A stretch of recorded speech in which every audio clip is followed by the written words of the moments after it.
এটা তো আমরা ভালোই বুঝি যে আল্লাহর ভয়ে গুনাহ ছাড়লে জান্নাত পাওয়া যাবে, আল্লাহর ভয়ে গুনাহ ছেড়ে দেওয়া উচিত, এগুলা ভালোই বুঝি। কিন্তু একটা সমস্যা প্রায় সবার আলোচনায়, আমাদের সাথে যারা মশওয়ারা করে চলেন, প্রায় সবার এক আলোচনা আমাদের কাছে আসে, হুজুর গুনাহ ছাড়তে চাই, ছাড়তে পারি, গুনাহ ছাড়তে চাই, ছাড়তে পারি। এই সমস্যা তো আপনাদের নাই, তাই না? হ্যাঁ, আর জোরে বলেন। হ্যাঁ, একটু কথাবার্তা বললেন আমার স্টার্ট লইব। আপনারা তো কথা না বললে তো আমার আগাইতেছে না, পরিবেশ লাগে কথা আসতে। তো বলেন, আপনারা বলেন, গুনাহ ছাড়তে চাই, ছাড়তে পারি না। এই সমস্যা খালি এই ঢাকার যুবকদের না, আপনাদেরও সমস্যা আছে সবার? গুনাহ ছাড়তে চাই, ছাড়তে পারি না। আমাদের বড়রা গুনাহ ছাড়ার অনেক সহজ রাস্তা আমাদেরকে শিখাইছেন কোরআন হাদিস অনুযায়ী। আচ্ছা, ওদের ওস্তাদ একজন আনা যায় না? ওদের ওস্তাদ না সবগুলোর হ্যান্ডে পার করা যায়? আমার কথা আসতে বুঝে বুঝে কথা বলি। মাদ্রাসার ওস্তাদ একজন আসেন, আইসা এই যে বিচ্ছুগুলার হ্যান্ডে সরান না, থাক, আস্তে আস্তে আস্তে আস্তে আস্তে আস্তে আস্তে আস্তে আস্তে যাও যাও যাও, মাদ্রাসায় যাও গা, বাসায় যাও গা, যাও যাও। এত রাগ হয়েন না মিয়া, ওরাই মজলিসটা প্রথম শুরু করছে, আপনি তো আয়েন নাই। তখন হুজুর আইনা বসাইছে, মাঠ খালি, কি করবে? আমগরে আনছেন, আইনা আসে যদি দেখে মাঠ খালি, তো হুজুরদের কেমন লাগে? আমগো কিছু লাগে না, কিন্তু একজন এলি সারে দেখো তো খারাপ লাগে যে হুজুর এত কষ্ট করে আনাইলাম, শ্রোতারা আসে না, তো আমগো পিচ্ছি করে আইনা বসাই, তাও তো কিছু পাওয়া গেল। আপনারা হেগর লাগে তো রাগন কেন?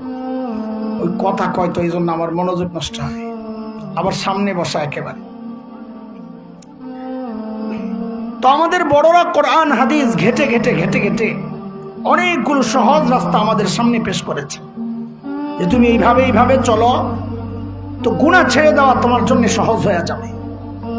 সময় কম আমাদের, আমি গুনাহ ছাড়ার জন্য দুইটা সহজ রাস্তা আপনাদের সামনে পেশ করি, যেন আল্লাহর ভয়ে গুনাহ ছাড়ার মানসিকতা আমাদের দিল দিমাগের মধ্যে তৈরি হয়। আমরা যেন সব সময় আল্লাহর ভয়ে গুনাহ ছাড়ার একটা চিন্তা মাথায় লালন করি, দিলে লালন করি। সেটা একটা আপনারা আগে শোনেন, মুখস্থ করবেন, এগুলা সবসময় প্র্যাকটিস করবেন, ইনশাআল্লাহ আশা করি উপকারে আসবে ইনশাআল্লাহ তাআলা। দেখেন, আমরা যখন কোনো মার্কেটে যাই, অফিসে যাই, আদালতে যাই, ভবনে যাই, তো একটা লেখা দেখলে থমকে দাঁড়ায়, কি এই ভবনটা সিসি ক্যামেরা দ্বারা নিয়ন্ত্রিত, লেখা থাকে না অনেক সময়? এটা দেখলেই আমার চলা, আমার চলন বলন সবকিছু নিয়ন্ত্রিত হয়ে যায়। কারণটা কি? কারণ হচ্ছে আমি বুঝি এই লেখা আমাকে একটা মেসেজ দিয়ে দিছে। কি মেসেজ? যে আমাকে দূর থেকে কেউ না কেউ দেখতেছে, আমি কি করছি, কি বলছি, সব কিছু দূর থেকে রেকর্ড হচ্ছে। এটা আমি বুঝে যাই, যার কারণে আমার চলা, আমার বলা, আমার সব কিছু নিয়ন্ত্রিত হয়ে যায়।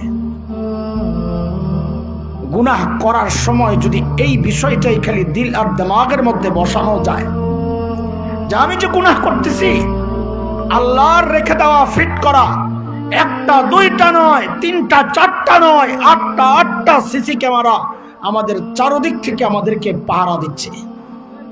কয় সিসি ক্যামেরা? আমরা বোঝানোর জন্য সিসি ক্যামেরা বলতেছি। কোরআনের ভাষা সাক্ষী, কোরআনের ভাষা সাক্ষী। কয় সাক্ষী বলেন? আমার সাথে মুখস্থ করবেন আজকে ইনশাআল্লাহ। এটা বলেন, কয় সাক্ষী?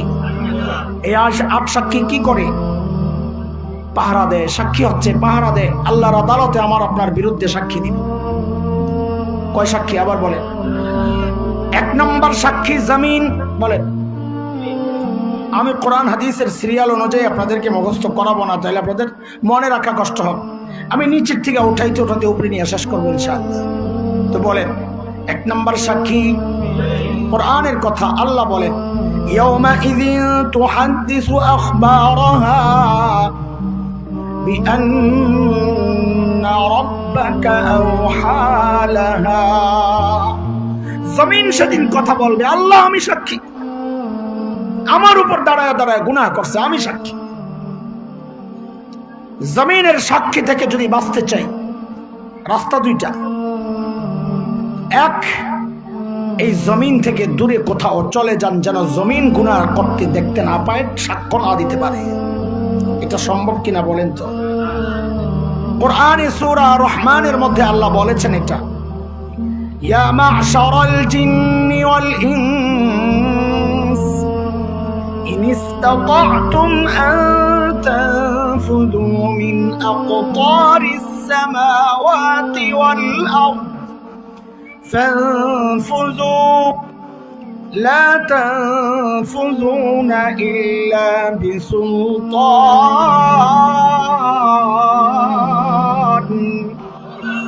ও মানুষ ও জিন, সম্ভব যদি হয় আসমান আর জমিনের এই এরিয়া থেকে তোমরা দূরে চলে যাও। আল্লাহ বলতেছেন, সাথে সাথেই বলতেছেন লা তানফুযুনা ইল্লা বিসুলতান, আমি আল্লাহ না চাইলে তোমাদের পক্ষের থেকে বের হওয়া সম্ভব না।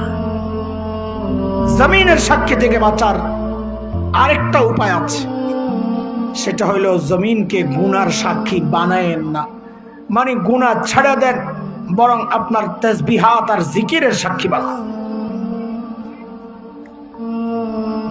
জমিন শুধু গুনার সাক্ষী দিবে তা না, জমিন আমার আপনার সেজদার সাক্ষীও দিবে। এই জন্য বলছি দোস্ত, যখনই রাস্তায় চলবো চুপচাপ না থেকে পড়তে থাকবো সুবহানাল্লাহ আলহামদুলিল্লাহ ওয়ালা ইলাহা ইল্লাল্লাহ আল্লাহু আকবার। আল্লাহর কাছে সবচেয়ে প্রিয়, সবচেয়ে সুন্দর আমল এগুলা, সবচেয়ে সুন্দর তাসবিহ। চলতে থাকবো, পড়তে থাকবো। ক্ষেতের মধ্যে যখন কাজ করব সুবহানাল্লাহ পড়বো আর কাজ করব। দুনিয়ায় ওই জমিন আমাকে ফসল দেয়, আখিরাতে আল্লাহর কাছে এই জমিন আমার পক্ষে আমার তাসবিহাতের সাক্ষী দিবে ইনশাআল্লাহ। তাসবিহ পড়তে পড়তে চল।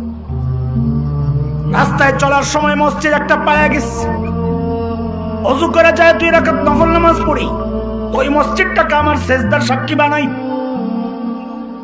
বাজারে যাচ্ছি লা হাওলা পড়তে থাকি, ওই বাজারকেও আমার আমলের সাক্ষী বানাই।